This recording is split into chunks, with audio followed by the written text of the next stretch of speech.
Hello once again, this is Vaporterra. Sorry for the delay in getting the other video out. This will probably be my last video, at least for the next month or so, because I have a very busy month of June with finishing up finals, graduation, and then visiting places in Europe.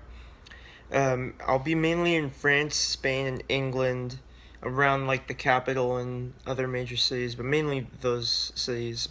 If you want to know more about my travel plans, you can always comment or let me know through my other social media. Anyway, I did receive some questions from the last video and requests. At BK Fatboy asked me for some Pokemon facts. I will talk a lot about Pokemon in this video, so just real quick. Pokemon Sun and Moon, as all you guys probably already played, and you probably noticed this, they have a type expert for each type in that game, which I think is pretty cool because most Pokemon games, they have most types, but not every type. So just going down the list real quick.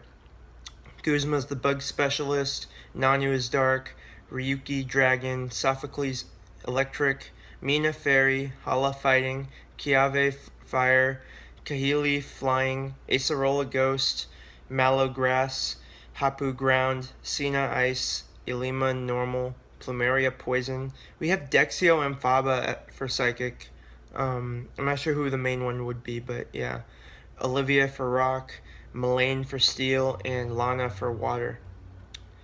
I remember at first I was thinking, okay, Lusamine had to be the ice specialist, but no, apparently it was Senia. It would have made more sense for Faba and Lusamine to be psychic and ice, but oh well. Valerie asked me for some Pokemon theories, so we already know about the Avril Lavigne conspiracy, but I think it's just the beginning. Like, what if Pikachu was replaced by a different Pikachu and that explained the weight loss? What if Brock and Misty were replaced each region by different people, but it was actually just Brock and Misty?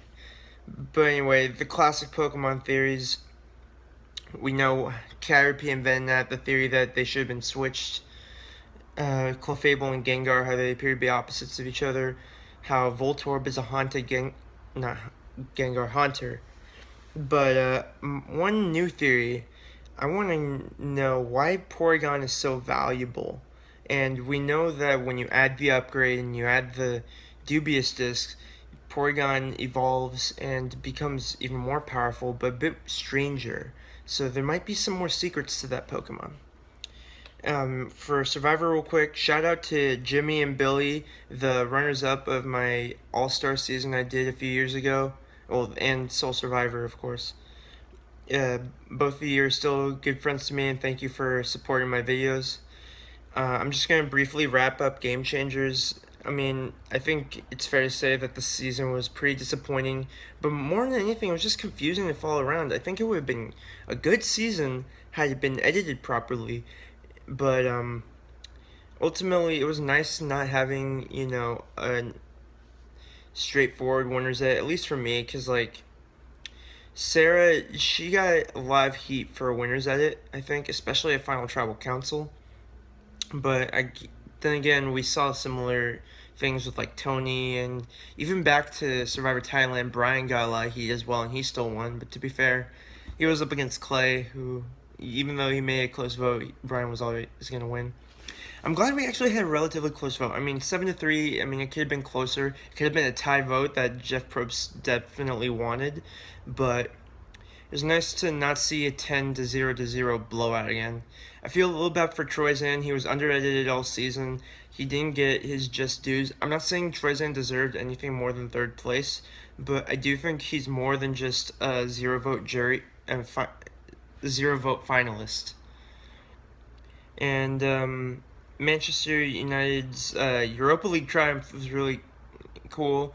I mean, yeah, we'd rather win the Champions League, but to be fair, Manchester United are probably at least 3 to 4 years away from that happening, especially when you have clubs like Real Madrid, who just won it again, Juventus, Barcelona, Dortmund could probably win it before we do. Monaco's looking pretty good. They're underestimated. And heck, like, out of any English team, if anyone's going to win the Champions League next season, it would probably be Chelsea, but we'll see. For the NHL playoffs, I predicted Penguins in 6, and right now it's looking like it, but right now momentum is on the Nashville Predators side. So we'll see how Game 5 goes. And yeah, part of me wants the Penguins to lose because, they beat the Sharks last year, but I honestly don't really have that much beef with the Penguins, and I give credit where credit is due. Sidney Crosby is probably the best player in the league. For the NBA Finals, I'm pretty happy. Warriors 2-0 lead in the series right now. People are expecting them to sweep Cavs and effectively sweep the playoffs, go 16-0, which has never been done before. For me, I don't want to jinx the Warriors. I'm just going to hope for the best. I'm very confident that we can win the last 2 games we need, but never call a series over until both teams have played at home. We know how good the Cavs can be at home. The Warriors have beaten the Cavs at home before, both in the regular season and in the playoffs, but nothing is guaranteed. And yeah, we'll see how it goes. I'm rooting for the Warriors. I believe we can win this series and win the championship, but I'm not saying it's game over yet. So, my question for you guys, before I go into the Nintendo Direct content, something that I want you guys to answer in the comments below and that I'll discuss in the next video. Do you prefer Pokemon gyms or Pokemon trials? So the gyms that have existed in most Pokemon games, as opposed to the trial system in the Alolan Island Challenge. What do you prefer? I personally think, as much as I love the gyms, I feel like the Alola trials are a bit more interesting, more dynamic. You have different types of challenges you can do, and I feel like you get to know the region more as well as the trial captains more, as opposed to in several Pokemon games, where you battle, say, especially in the original games, you battle Falconer and Bugsy and Chuck and whoever in Johto, you never see them again. I mean, they improved on that in Heart Gold and Soul Silver, but that's beside the point. Also, do you think Pokemon needs to move on from monotype gym leaders or trials? And if so, how would you do that differently? For example, in the Sinnoh games, we had trainers like Cheryl and Riley who had teams not based on type but based on stats. So, for example, Cheryl's team had high HP Pokemon, Marley had high speed Pokemon, Buck had high defense Pokemon, Riley had high attack Pokemon, and that other girl, she had high special attack Pokemon. So that'd be something.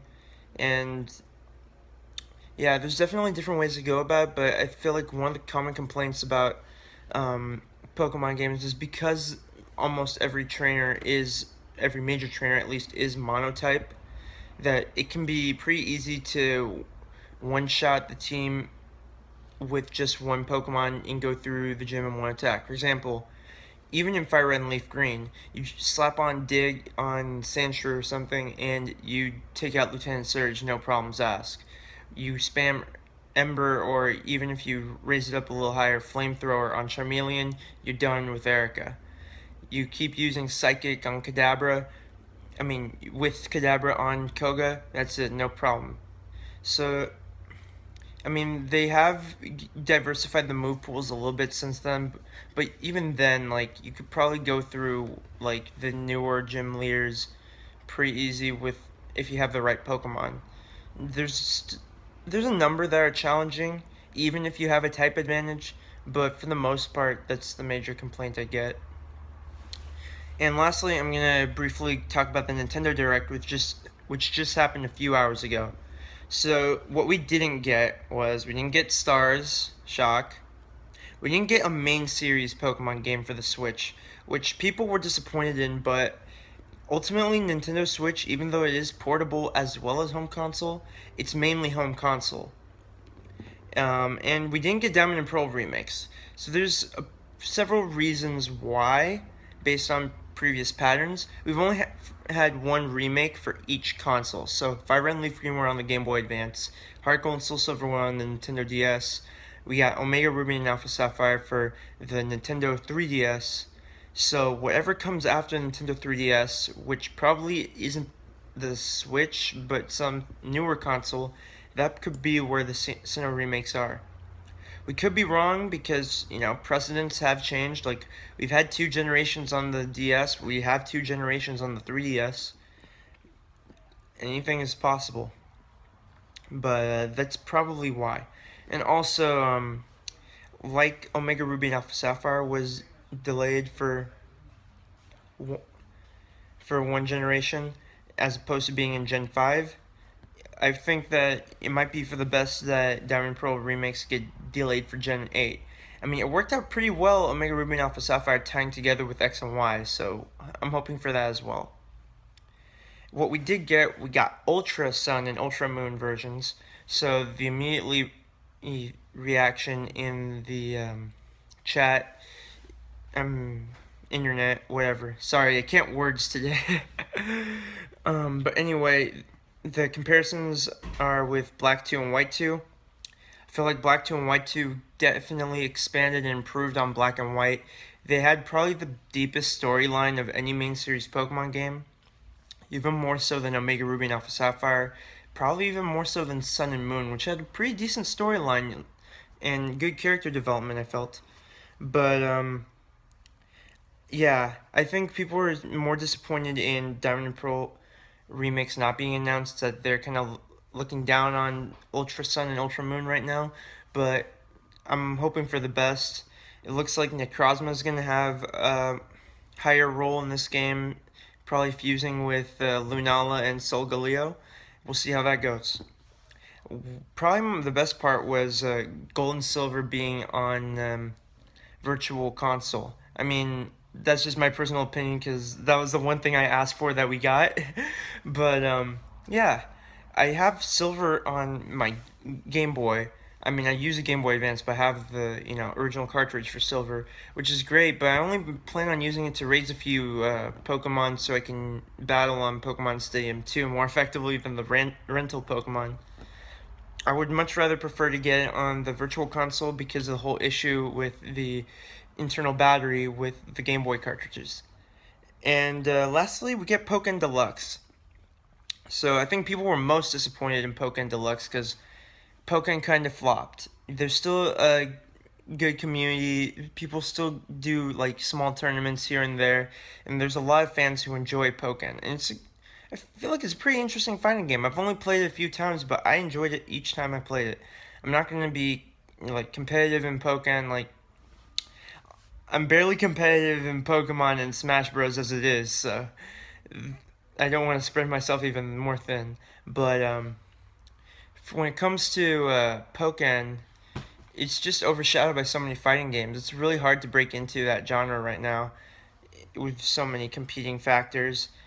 And being a Pokemon game as well, it's going to be instantly compared to Smash Bros. And right now, it's not nearly as in-depth of a game as Smash Bros. Which makes sense because we're still in the first, beginning phase of Pokemon. The first game of Smash Bros. Wasn't that in-depth.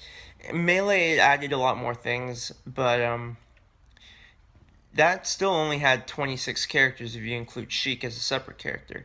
This new Pokemon game will have 21 characters and probably add a few more in DLC. So I might buy Pokemon Deluxe if I do get a Switch, but it's probably out of the three the least thing that I'm interested in. But nonetheless, I'm still pretty happy with the Pokemon game announcements and the Nintendo Direct for Pokemon. Honestly, us Pokemon fans were so spoiled. We get new games pretty much every year. Like, think about, Star Fox and Donkey Kong, Metroid, Earthbound, Pikmin. All those series, they get overshadowed compared to us. So part of it is justified. I personally enjoy Pokemon a lot better than those series, but still, we gotta be thankful for what we're getting. I feel like we're gonna enjoy them once those games come out. Give it a shot, and hopefully I'll see you guys soon, and I'll have more to talk about. Thanks for watching.